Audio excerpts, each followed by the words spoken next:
Hello বন্ধুরা, B life story থেকে আমি আছি আপনাদের সাথে। আজকের গল্প সেই তুমি, লেসবিয়ান লাভ স্টোরি।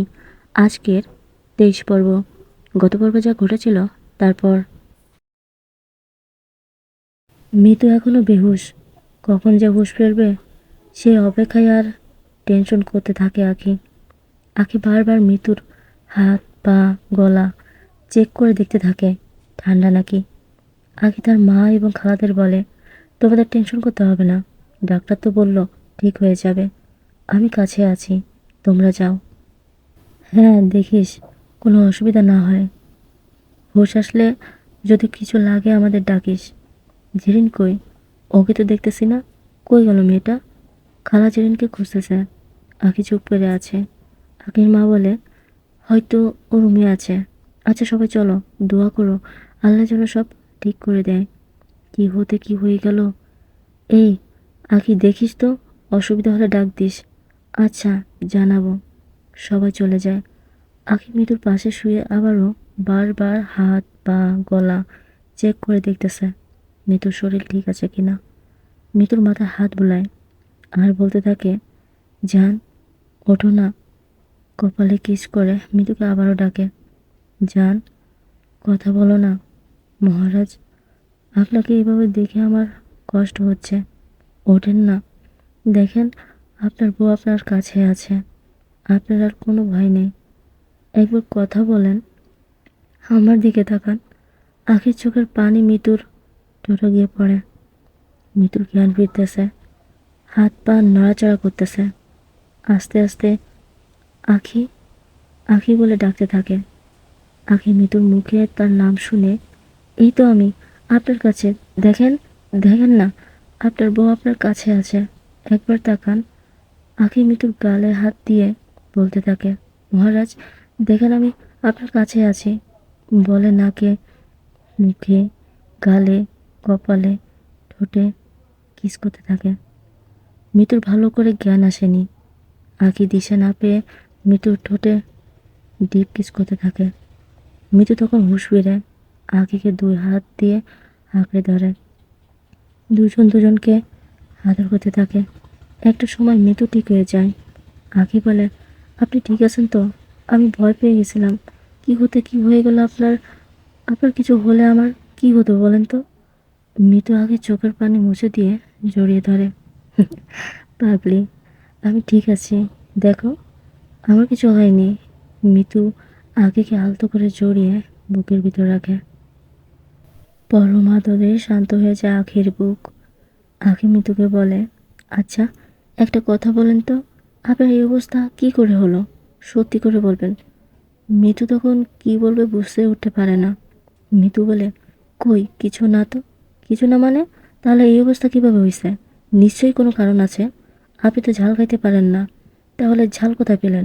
কে দিছে? আপনি তো কিচেনেও যান নাই। আখি মিতুর হাত ধরে আখির মাথা ছুঁয়ে বলে, আমার কসম লাগে, সত্যি করে বলবেন কি হয়েছে। তখন মিতু একটু থমকে গেল। এখন তো সত্যি বলতে হবে। মিতু কখনো চায়নি জেরিনের সাথে আখির সম্পর্কটা নষ্ট হোক। তারা খালাতো বোন, মিতুর জন্য ফাটল ধরুক সেটা কখনো চায়নি। তাই যাই হতো সব সময় হাইড করে রাখতো। কি হলো বলেন? মানে ইয়ে করতে হবে না, বলেন, আমার কসম লাগে, বলবেন তো? মিতু বলে, আমি সবার কাছে ছিলাম, তখন জেরিন আমার কাছে এসে বলে, আগে আপনাকে রুমে ডাকতেছে, গরম গরম সিঙ্গারা খেতে বলছে। আমি জেরিনকে বলি, রুমে কেন? আর একা একা কেন খাবো? সবার সাথে একসাথে বসে খাবো। জেরিন বারবার তোমার কথা বলতেছিল। প্রথমে এক কামড় খেয়ে দেখি অনেক ঝাল। পরে জেরিন আমারে উল্টোপাল্টা কথা বলে রাগাই দিছিল। তাই রাগের বশে খাওয়ার পর কি? কি হলো বলেন?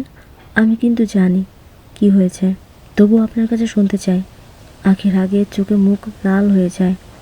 মিতুর মাথা নিচু করে বলে, আমি প্রচণ্ড জ্বালায় পাগল হয়ে যাচ্ছিলাম। তখন জেরিন আমারে লিপ কিস করতে আসে। আমি ধাক্কা দিয়ে দূরে সরিয়ে দিই। তারপর ওর ওড়না নিচে খুলে আমার উপর ঝাঁপিয়ে পড়ে, জড়াজড়ি করতে থাকে। তারপর আমি জ্ঞান হারাই আর কিছু জানি না। আঁখি বলে, কিন্তু আমি জানি তারপর কি হয়েছে। মিতু অবাক হয়ে যায়। তুমি জানো মানে? কি হয়েছিল তারপর? আখি বলে, আপনি তখন জ্ঞান হারিয়ে খাটের উপর পড়েছিলেন। জেরিন আপনার খুব কাছে গিয়ে আদর করতেছিল। ও আপনার ঠোঁটে কিস করতে যাবে, তখন আমি চলে আসি। ওই অবস্থায় দেখে আমি নিজেকে কন্ট্রোল করতে না পেরে জেরিনকে টেনে ধরে থাপ্পড় দিয়ে সব কথা বলে দিছি। মিতু বলে, কি? কি বলছো? এই, কি বলছো জেরিনকে? বলছে আপনি আমার হাজব্যান্ড, আমি আপনাকে ভালোবাসি, আর কখনো যদি আপনার আশেপাশে দেখি তাহলে ভুলে যাব তুই আমার বোন। মিতু তখন আরো ভয় পায়। কি বলছো তুমি? জেরিন যদি সবাইকে বলে দেয় তাহলে কেলেঙ্কারি হয়ে যাবে। এখন কি হবে? যা হবার হবে। আপনাকে টাচ করবে, এত বড় সাহস কেন ওর? কে দিছে? আমার চোখের সামনে আমার বরকে ছবে, আর আমি চেয়ে চেয়ে দেখবো? কখনোই না, মেরেই ফেলবো। আখি, একটাবার ভেবে দেখো, সবাই জানলে কেউ মেনে নেবে না, বরং আমাদের বিপদ হবে।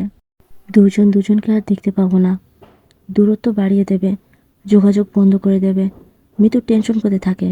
আখিও তখন বলে, হ্যাঁ তাই তো, কি করা যায় এখন? তো বন্ধুরা, আমাদের এই গল্পগুলি এখন থেকে নিয়মিত ফেসবুক পেজে দেওয়া হবে। আপনারা যারা যারা এই গল্প শুনতে চান, আমাদের ফেসবুকে ফলো দিয়ে পাশে থাকুন। ফেসবুকের লিঙ্কটা ভিডিও ডিসক্রিপশনে দিয়ে দেব। যদি আপনারাও এটা না পান, তাহলে আমাদের ইউটিউব চ্যানেলে যে নামটি আছে সেই নামটি লিখে সার্চ করলে আমাদের পেজটি পেয়ে যাবেন। তো বন্ধুরা, এরপর কি হতে চলেছে তা জানার জন্য আমাদের সাথে থাকুন। পরবর্তী পর্ব আসা পর্যন্ত ভালো থেকো, সুস্থ থেকো। আল্লাহ হাফেজ।